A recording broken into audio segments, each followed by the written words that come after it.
So, Coach, Oh, can you see me? I can see you now. How's everything going? Awesome. It's crazy, but it's fine. I got it. I got it. I got it. How's it going down there? Man, it's apples, oranges, bananas. It's crazy down here, man. Just Right. and I don't think we ever seen nothing like this in our lifetime. And Oh no.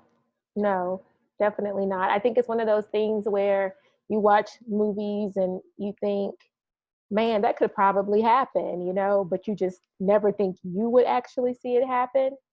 And I think that's the thing about it. It's like one of those, like Contagion, like a movie like that, when you're like, wow, I could see people walking around in masks and, you know, the earth dying and all kinds of stuff, but just not while I'm here. And it's been really crazy. yeah, it's crazy, man. I think um, in this quarantine situation, man, I think for me, I try to look at it on a spiritual thing. Like, man, I guess we got to get our things in order. Right. It's you know, this is a great opportunity, man. Hmm. It really is, man. So, Hmm.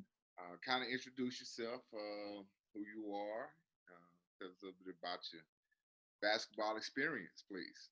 My name is Keena Lambert. I am the director of basketball operations at Hofstra University for women's basketball. Um, Oddly enough, I actually did not play basketball. And yeah, through college and through high school and college, I ran track and participated in other sports, but I've always been a student of the game. So I always was around it. I always wanted to be around it. All of my friends did it. So kind of like an Eric Spoelstra, not definitely not as great, but how he also never played, but he was a student, and I think um, you have to be willing to go the extra mile when you didn't play. So you always have to be attentive, and you always have to kind of immerse yourself in the game, and part of that just actually comes with love. If you love the game, if you love being around it, if you love to watch it, I mean, I'm telling you, you can learn it quite easily if it's in your heart to do it. So yeah, I actually did not play through high school and through college, but I mean, I think I'm doing pretty good so far. So Yeah. Okay. it's okay.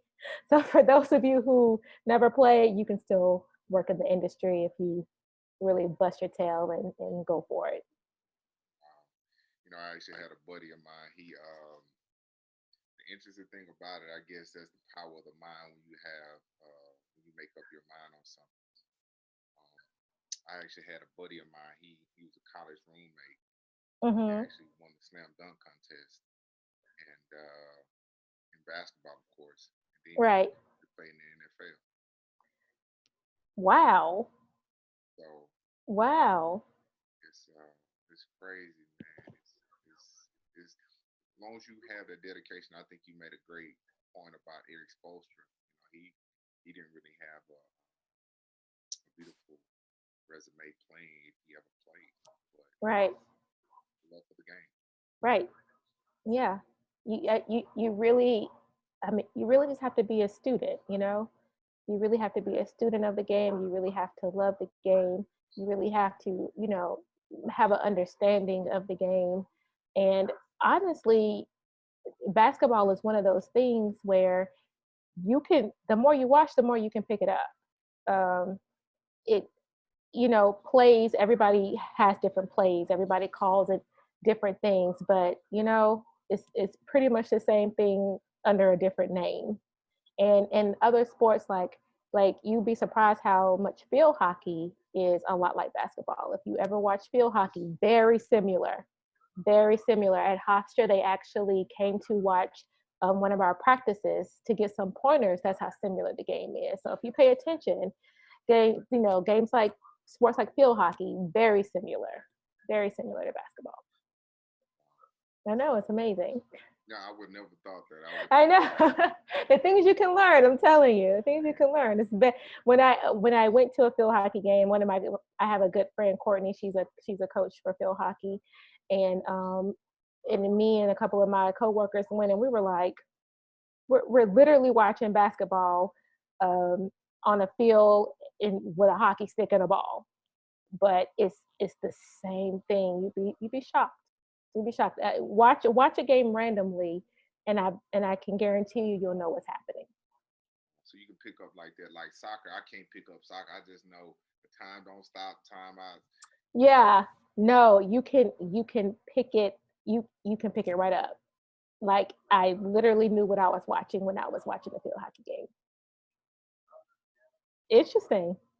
Very I much. know. I know. People are like, "What?" I'm like, seriously, like that's how similar it is. Like I said, they came to one of our practices. Their whole coaching staff, their head coach, everybody came in and sat on our sidelines during one of our practices and stayed there the whole time, watched the whole practice to help with, and assist with their team. They actually make their girls, play like a basketball game on the court during their season, and our girls like go out there and play with them and help give them pointers. That's how similar it is. Yeah, yeah, Interesting, man. I know. I learned something today. I learned something. Most of the people I interview, man, they be like, man, I played D1, I went to da da da da, and I be like, Yeah, okay, that's cool. And to hear somebody still actually, coach, transparently speaking, yes, you actually gone farther in the game and coaching than some people have done when they played ball. Like, and I'm sure that ain't no news flash to you or nothing well, like that, but I'm sure it's not. But hey, newsflash, or yeah. congratulations. And I think we connected because it's Chris Booker, right?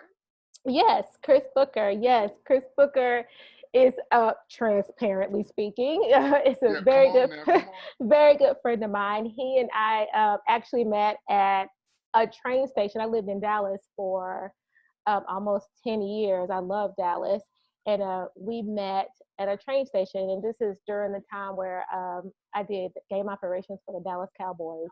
My time in Dallas, I went there. My first job was at Fort Worth at TCU.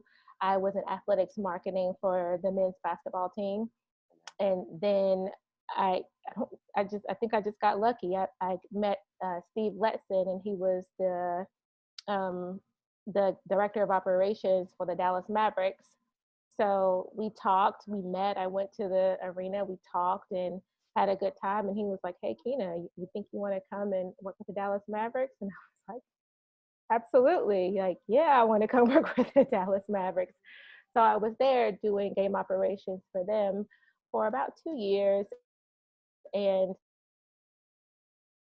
enough, one of the guys that I work with who was actually over me at the Dallas Mavericks was one day after a game was just like, "Hey, Keena, you think you want to come help us this season? Where we are?" And I was like, "Where are we?" And he was like, "We're with the Dallas Cowboys." And I was like, "Absolutely, I want to come work with you at the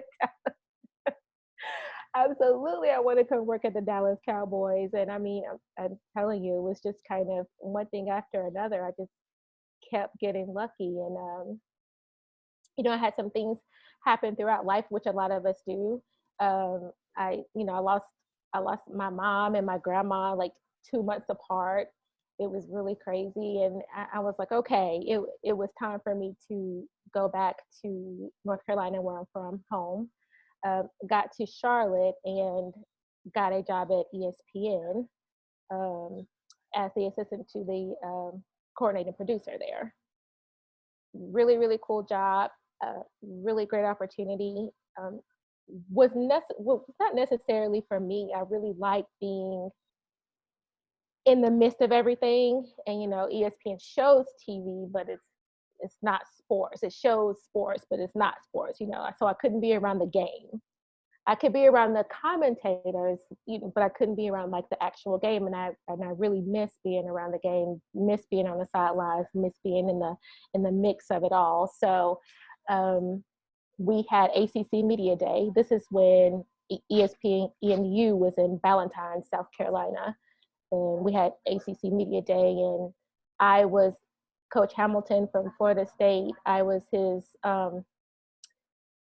person for the day that showed him around, like make sure he get to where he needed to go, make sure he got to all his interviews on time, make sure he ate when he was supposed to eat, and just kind of took him around the studios for all of his interviews, and we got to know each other really well. And one day, maybe like 2 years later, he gave me a call and was like, "Hey, I have a position open here as a special assistant to the head coach. Would you like to come work for me at Florida State University?"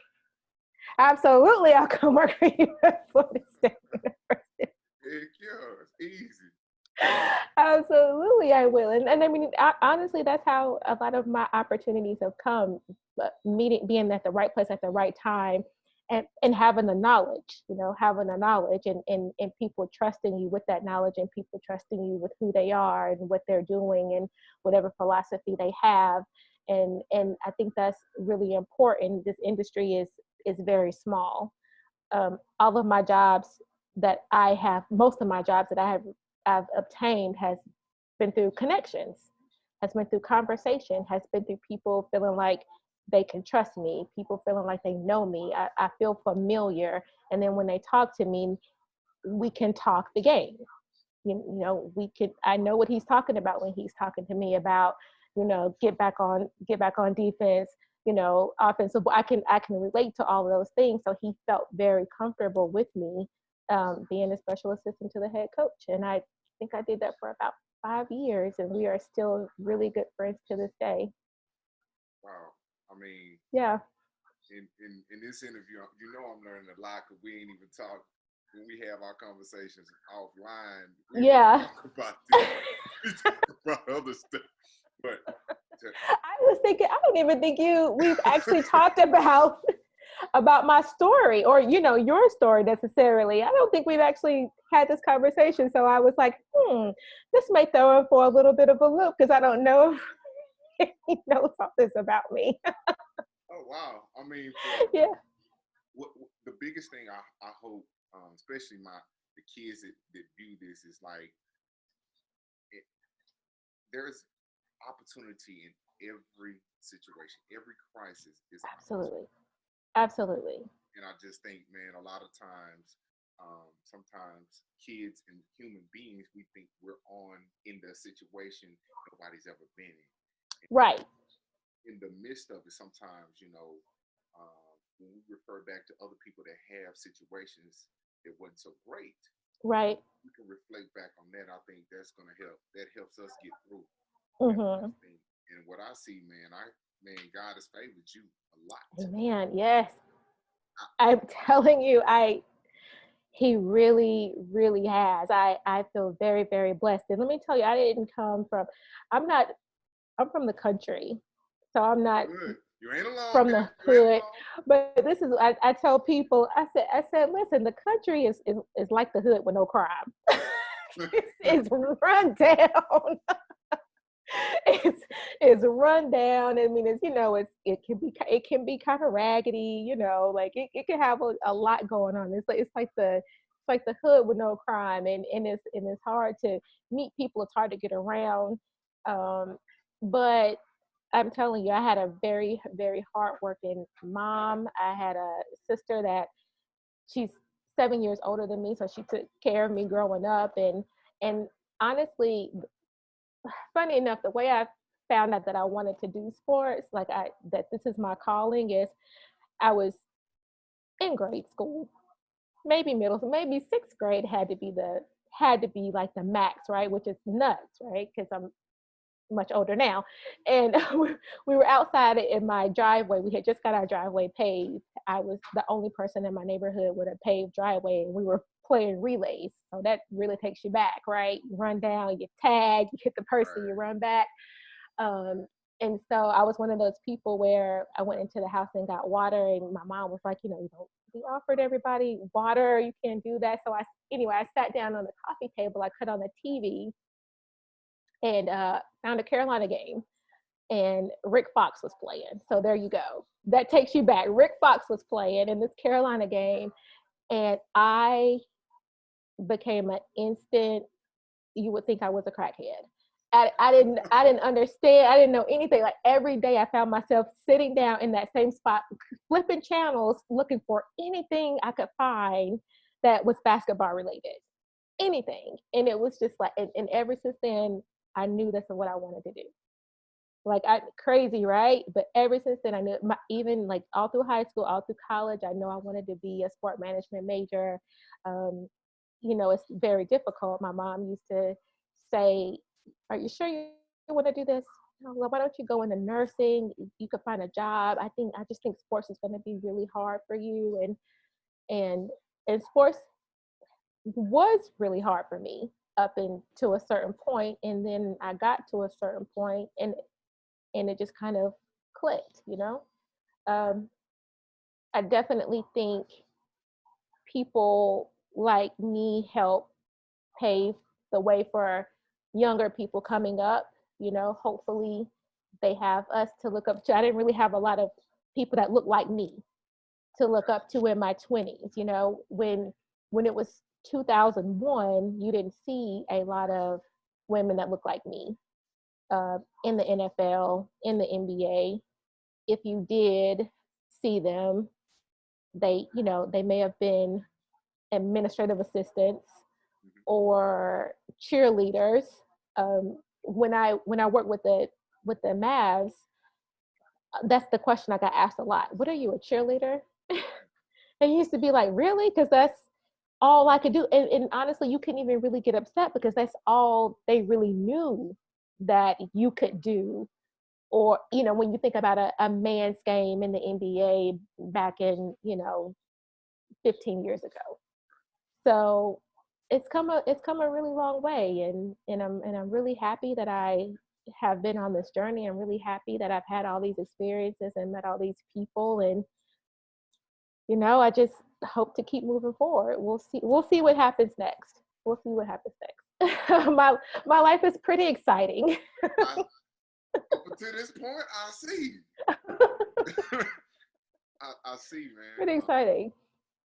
Like, wow, coaches. Like, you have a very colorful, rich background. Like, yes, crossover from you, well, not in this order: NBA, NFL, ESPN. I don't know too many people that have that. And I think I identify with the country. I'm from the born. There you go. You see what I'm saying? We good. We good. So the country living, man, is it's a beautiful thing. I think for me, I can just speak on me, but I think living in the country, you have, of course, you got the work ethic, but you also have a nice imagination. I am telling you, you have a wonderful imagination, especially if your parents were like, your mom was like mine, and she worked all the time. I stayed with my grandma, so it was a bunch of kind of entertaining myself. A lot of TV shows I didn't want to watch, so I had to go outside and play, and just I just read it. I really just had to kind of use my imagination for everything, for anything. But it also, being from the country also gave me a sense of community and family, because when you can walk over to your cousin's house or walk across the bridge to other people's houses, and it's all love and family, and that's a beautiful thing as well. Although the downfall of that, which I did find out a little bit later in life, is everybody doesn't love you like your family loves you. So you got to really protect yourself as well. I agree, man. I think we can go on about the country. We can. Telling you, man, that's a whole other interview. You want to know about country living? That's a whole other interview. I'm looking forward to getting to the rest of the questions I got. Let's go. This is just the tip of the iceberg. It got to be good. So tell me, Coach, like, what has been your greatest accomplishment with the game of basketball? My greatest accomplishment with the game of basketball. Wow. I think it's a couple of things, right? It's being trusted to work with a team like the Dallas Mavericks. It's meeting those people and getting along, with that group. I was there when obviously Dirk was still there and Josh Howard was still there, and I went to Winston-Salem State or HBCU in North Carolina, and he went to Wake Forest. So, we connected and became cool over, something like that. And then to see that it's hard to get those in that circle. It's harder to get those guys to trust you. But when they do, I mean, they're just like, you hate to be cliche and be like, they're just like everybody else, but they really are. They really are. They're obviously more protective of themselves, and they're obviously much more careful of themselves, but they're funny. They're full of life, they love the game.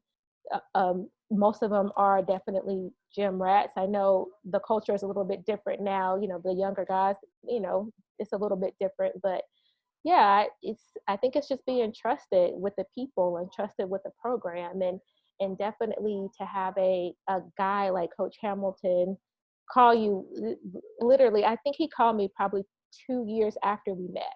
We kept in touch the whole time, and I think he called me 2 years after we met, and I was like his first person to call, and it was like, hey, just checking in. I have this position. You see if it's open or whatever, and you go to a program like Florida State. I think my first year is I came in with Dwayne Bacon, Terrence Mann, Malik Beasley. I came in with those. All those guys are in the league now. I came in with all of them, and we were pretty good our first year. We were pretty good, but that following year, I think my greatest accomplishment on paper, I would say, is the Elite Eight with Florida State. So we made it to the Elite Eight.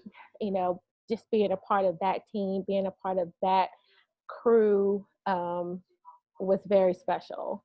Was something very special, and I think that on paper, I can say like that was my biggest accomplishment in my career-wise with them. I think my biggest accomplishment off the court is probably the fact that I could still call any of those guys at this time and say hi, and check in, and they're immediately texting me back or calling me back, and seeing how I'm doing, and we still have that type of connection and that type of relationship.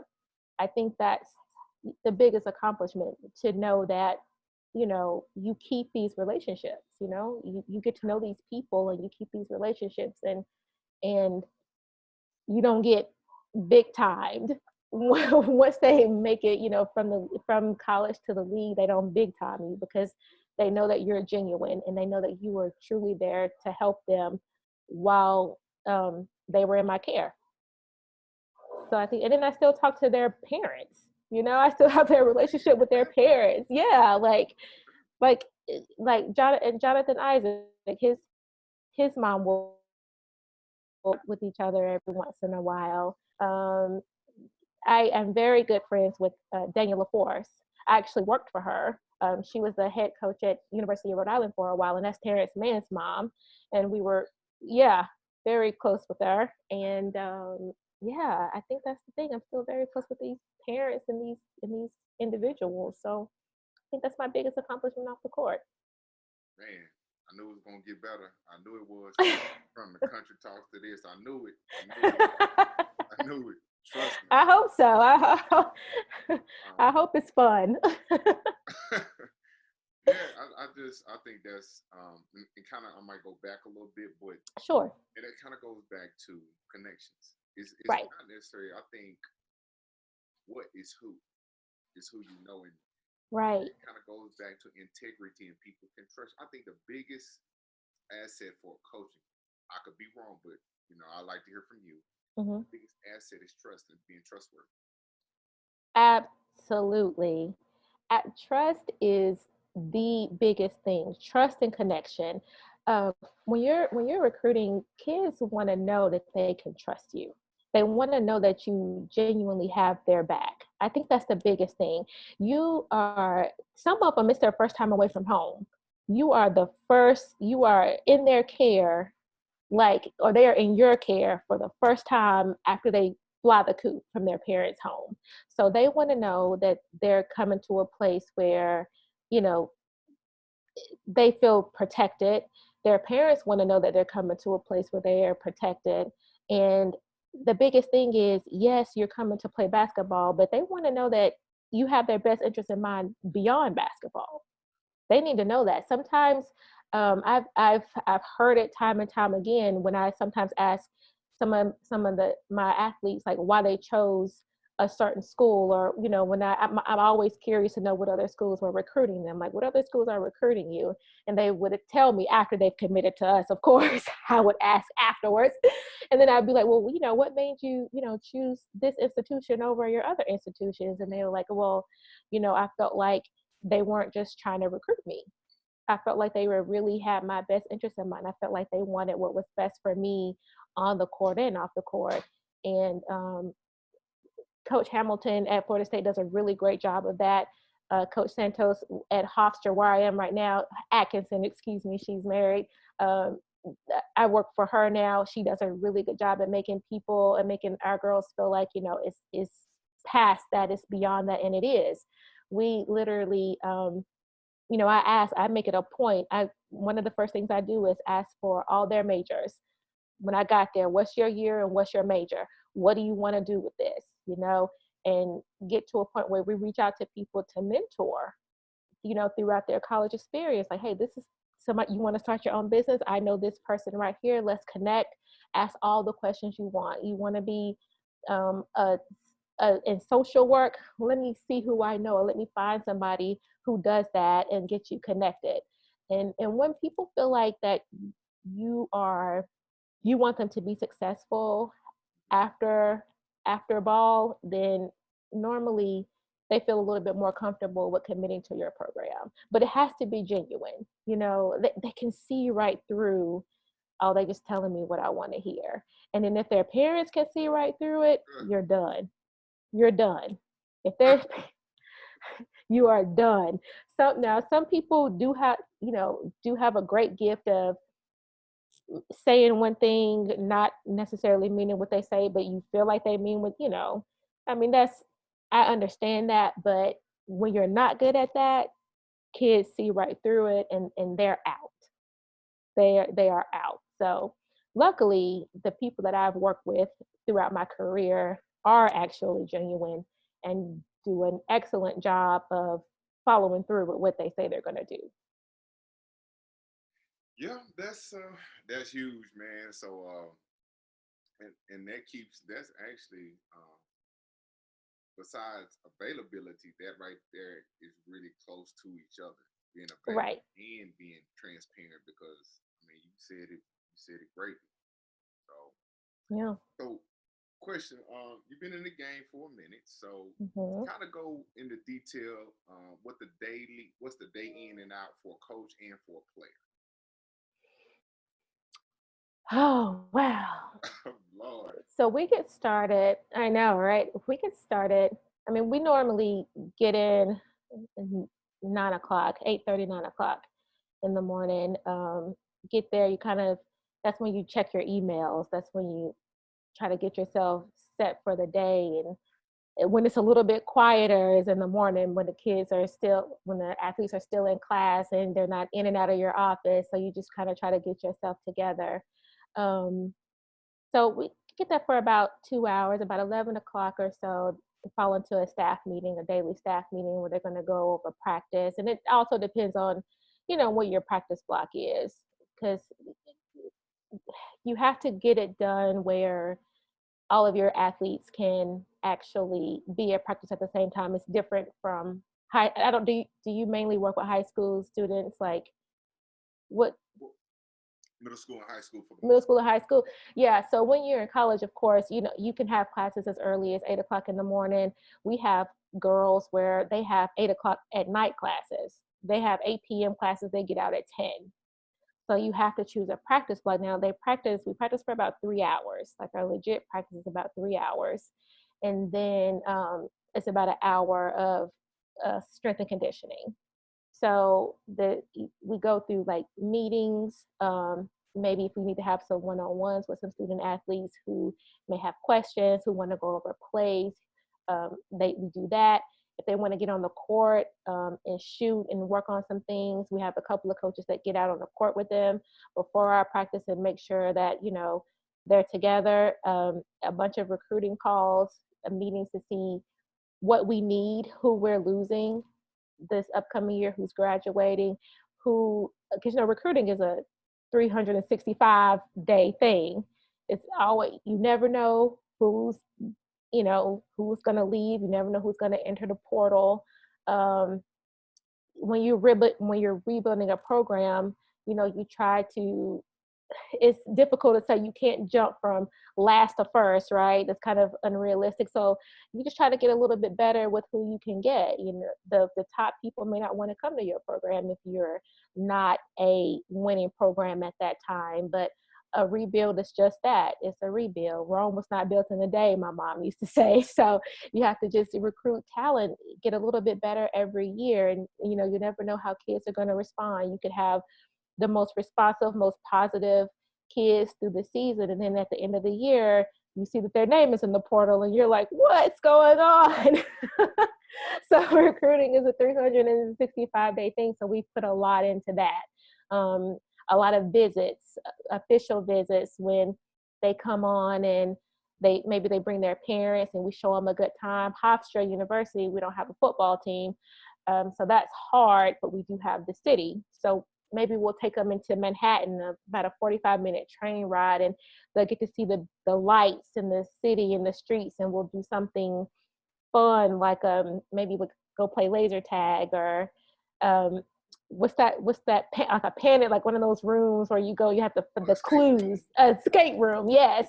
Take them to like an escape room in town, and then out to dinner, because of course we have a lot of great places to eat in New York. So our recruiting is a little bit, our visits are a little bit different since we don't have sports, but we do a lot of those every year, and that's an all-day event. Like if they're coming from out of town, they may get there like 10 a.m. and we have them all day long, and then they'll spend the night in the hotel, and we'll do the same thing the next day. And they go through academics, they go through compliance. We just want them to see everything that they're getting when they sign on to Hofstra University, to make their decision as easy as possible. And of course, it's the people also. I know a lot of colleges and a lot of people are not fond of compliance for obvious reasons, but we actually have a really great compliance team at Hofstra. They're very understanding. They're not just no automatically. They're like, let's see how this can work. Let's see if this can work. And of course, if the answer is no, then the answer is no, but they're not no first people. And so that's a really good thing. So yeah, the day just kind of goes emails, meetings, practices, recruiting calls, visits if we have visits, getting on the court and shooting if they're shooting, extra work, food if we can fit it in. We'll go get food if we can fit that in. Lunch if you can go to lunch. And we do leave at a decent time depending on how the day goes and what's left and what time we actually get out of practice. But a lot of times when you have our jobs, we all love what we do, so it's not hard to lose track of time in the office. So sometimes we do find ourselves leaving at 6:30, 7 o'clock, but it's not because we couldn't leave. It's just because something else came up that we wanted to handle. Like, you may have a couple of student athletes come into your office, and three people need three different things, and it takes an hour, 45 minutes, an hour a piece to handle it for all of them. But the sooner you get it done, the better. So it's it's a different day every day, but that's what keeps it fun and exciting. I don't think I could personally do the same day every day. I don't think my attitude or my personality, I don't think I can handle that. I don't think I can handle that. Okay. I just can't. I'm like, oh, I don't think I can handle it. And I think that's another reason I chose to be in sports, was because I knew I was going to have a different day every day. The same day, but a different day. Interesting. That's what's up. That's what's up.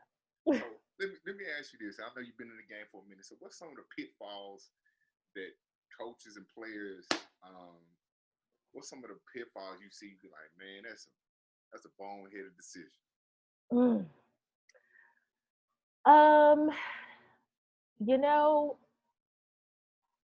I'll say that a pitfall is a player maybe trying to leave after their first year, not realizing that next year is their year. Like a lot of a lot of a lot of student athletes were great at their school, right? We're great at their middle school, we're great at their high school. Mhm. But when you come to college, everybody is great. You try to choose the best of the best that you can get from around the country. So you may have been the best in your city or in your town, but we have 15 girls on our team from 6 different states. They were all the best, you know? So just because your time isn't right then and there does not mean it's not your time. If that makes sense. Like It does. you may have to learn and grow up under this one person who has been at the college level 2 years before you got there. Well, is that so bad? Because you actually get to learn and grow. And when that person leaves or when that person moves on or whatever, it's your team, but you have grown exponentially from having that type of mentorship and that type of guidance from your coaching staff and from your teammates who understands. You're coming from playing, whoever is in your conference at high school to playing, number one teams in the country, number one teams in your conference, teams who've been to the NCAA tournament. It's different. It's different. So I think we're definitely in a world of right now. I want it right now. I want it right now. So I think that exercising patience um, is a big pitfall when it comes to athletes. When it comes to coaches, oh, we're perfect. I don't know. What are you talking about? What are you talking about? We don't have any pitfalls. No, I think maybe, if I had to to be transparent, some of the things I've seen, not necessarily with where I am now, but just where I've seen in my career is, um, you know, we're not your friend. You know, we love you, we care about you, we want to see you do great. We can talk to you, we can joke and we can laugh and we can play with you, but we're not your friends. We're here to make sure that you work hard. We're here to make sure that you play hard. We're here to make sure that you are doing well in school, that you remain eligible, that you stay out of trouble, that you stay safe, that we keep that promise that we made to your parents. That's what we're here for. So, we can laugh and we can joke and we can kiki, we can do all that, but at the end of the day, we're not your friends. We're guidance. We're your coaches. We're people who care about you. We're people who are here to push you. So if we're laughing at a joke 5 minutes ago and we're yelling at you on the court 10 minutes later, you can't necessarily get in your feelings about that, right? Because we're not your friends. It's We're here for you. we're here for you. We're here for you. Yeah. It's saying that basically delay don't mean denial, Right. and it's a business. It's a business. It's a It's a business. business. And listen, like they don't understand like we're in our 30s and 40s and our job is based on 18 to 22-year-olds. That's tough. That can be tough. So, yeah, I get it. Crazy. It is, man, and that's why I tell you, like, man, I actually, I'm gonna tell you the story. I had one kid. I had initiated the recruitment process senior and Mhm. offered a full ride, and they took it. They were happy, this, that, and the third. Everything was great, and after the first year, I mean, I didn't hear from her why. It really didn't make me none. I did what I was supposed to do. Like, I'm not going back. I'm like, I don't know if I'm going back. I'm like, okay, well, what is that about? Got the phone.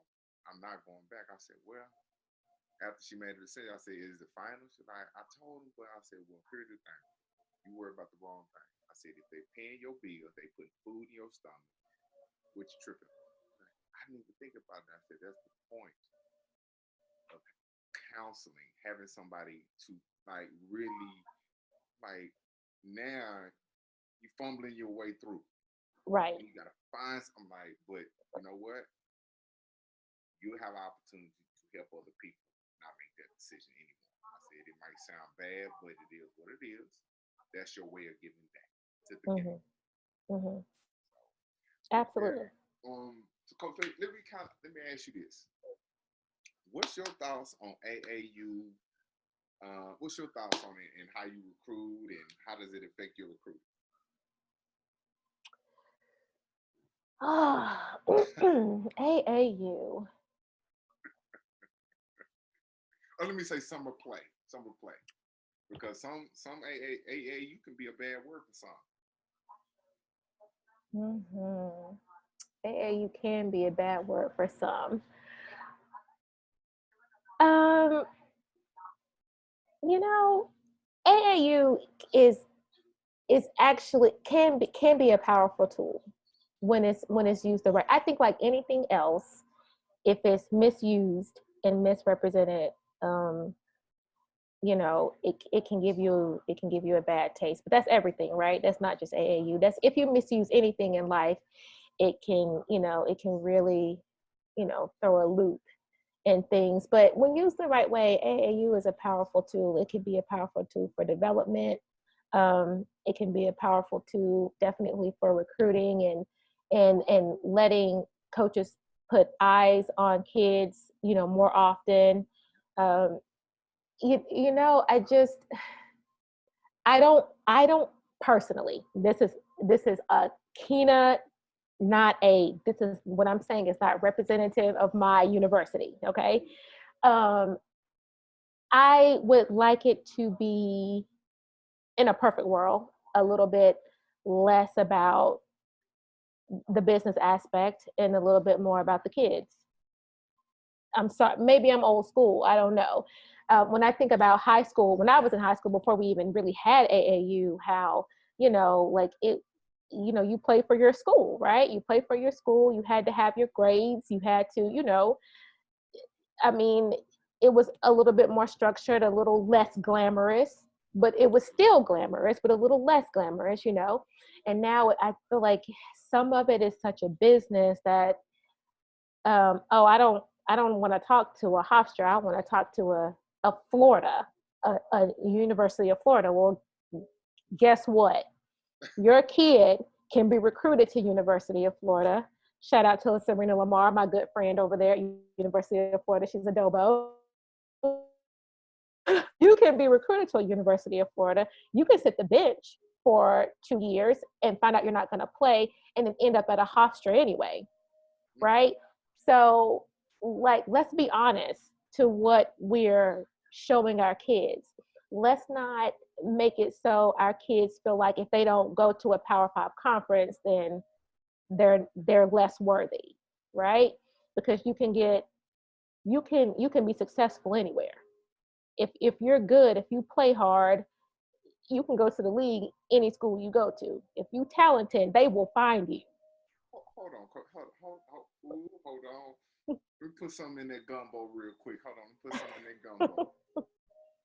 I'm sure you watched The Last Dance, right? Right. Where did Scottie Scottie Pippen go Pippen. to school? Scottie Pippen. Yeah, how he did me. He Scottie got Pippen. some rings, Tony. Was he the equipment manager? was he the was he the People in equipment? the back who ain't listening, they don't want to listen.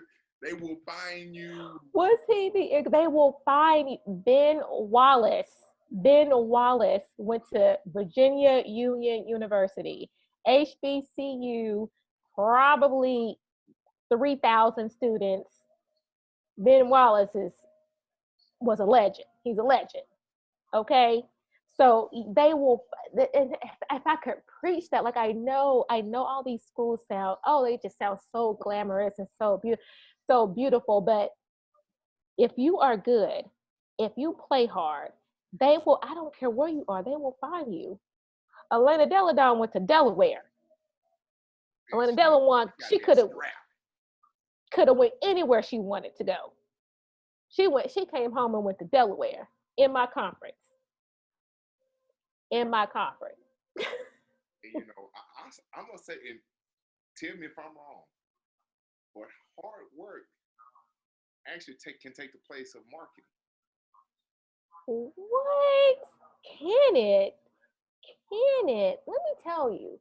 Not just hard work. So let me tell you my feeling about hard work. Hard work, I, it, transparency. Hard work at any D1 institution, any institution you go to play ball, hard work has to equal results. Yeah. If you're working hard and you're not getting better, then we need to think about what's happening. You know what I'm saying? Like you could, I don't care if you in the gym, you know, 3 extra hours, 4 days a week. If it's not, if it's not coming over into the game or into practice, we need to talk about what's happening to where, you know, we're not growing, right? But if you're putting that hard work in and you're growing and you're getting better, it definitely takes the place of marketing. Winning games, you don't need a market, not like that, but you need less marketing if you're winning games because people are coming to see your product. We are a product. We are a product that you want to see.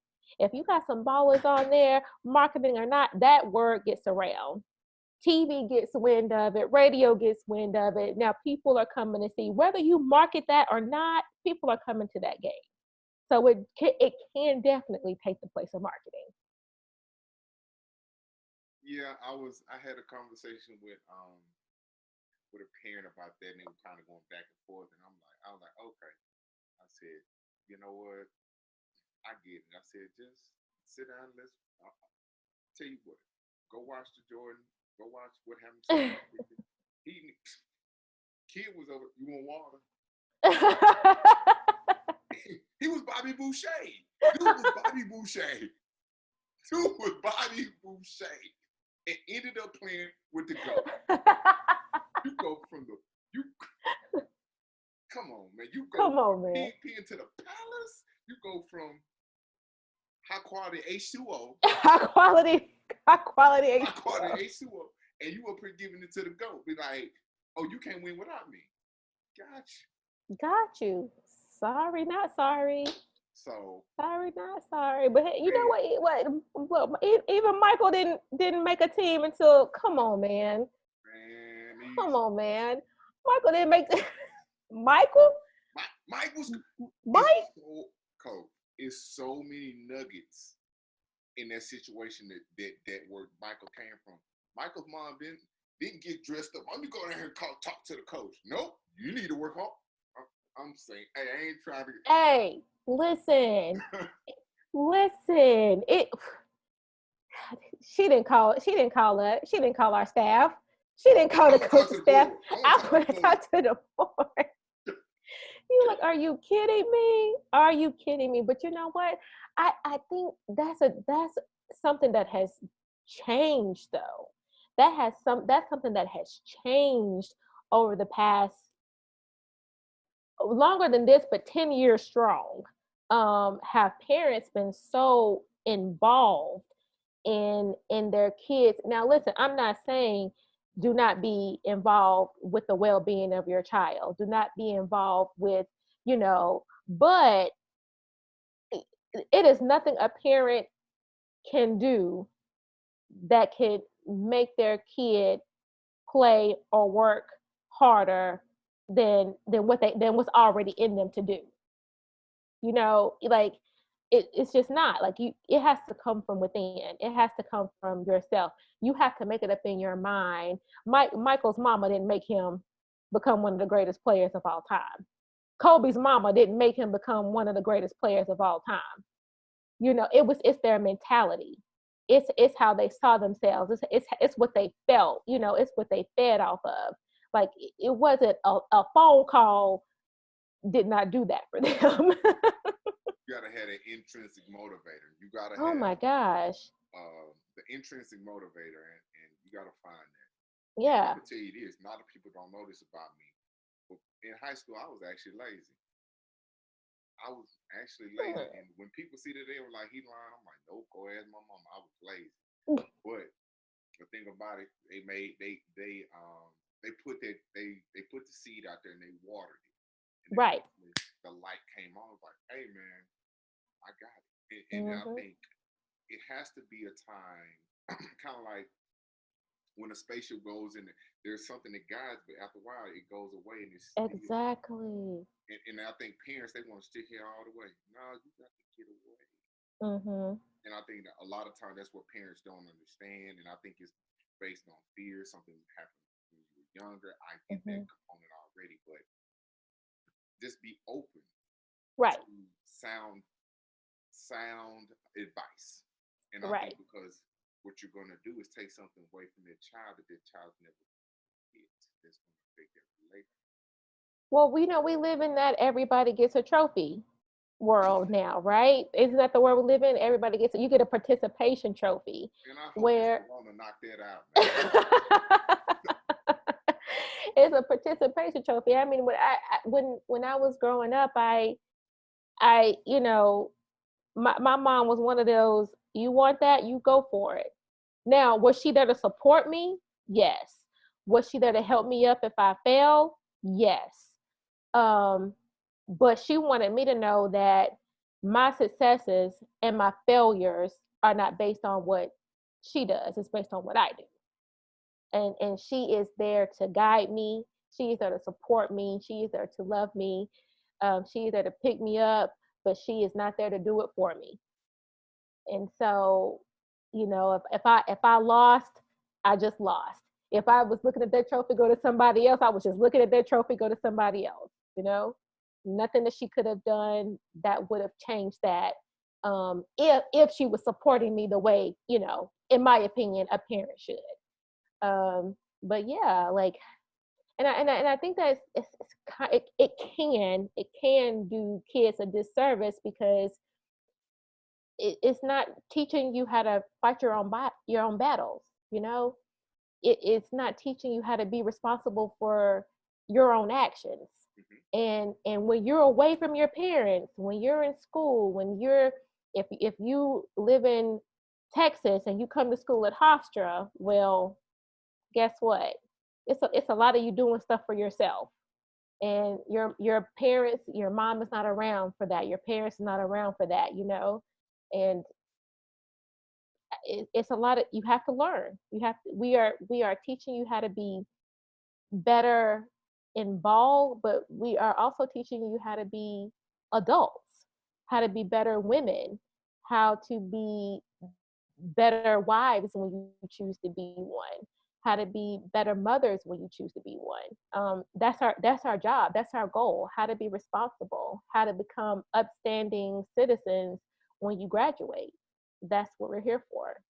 In order to do that, you have to know that it's your responsibility, to be the captain of your own ship.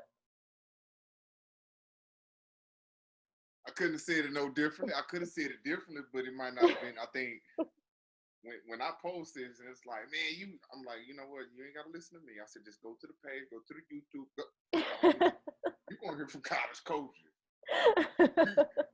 I know I'm the bad guy. I'll be like JC said, I'll be the bad guy. I'll be him. But you don't forget the message. You shoot me, but check this out. So, Yeah. Coach, I greatly appreciate it, Oh, man. of course. I enjoyed it. Me Um, too. so I appreciate it, man. I hope you're successful. We'll be in contact to talk about other things offline. Definitely. Definitely. Yeah. I hope you're Appreciate it, being man. safe I in this appreciate your stuff. And time. oh, of course. I hope you and your family, stay safe and well and healthy. Be careful. Wear your mask. Wear your gloves. And if you ever need anything else, I'm here. And if anybody that you need, want to ask questions or, advice, I'm here for that too. All right. Really appreciate it. We'll be in Of course. contact, Coach. All right. Have a good one. Take care. Bye bye.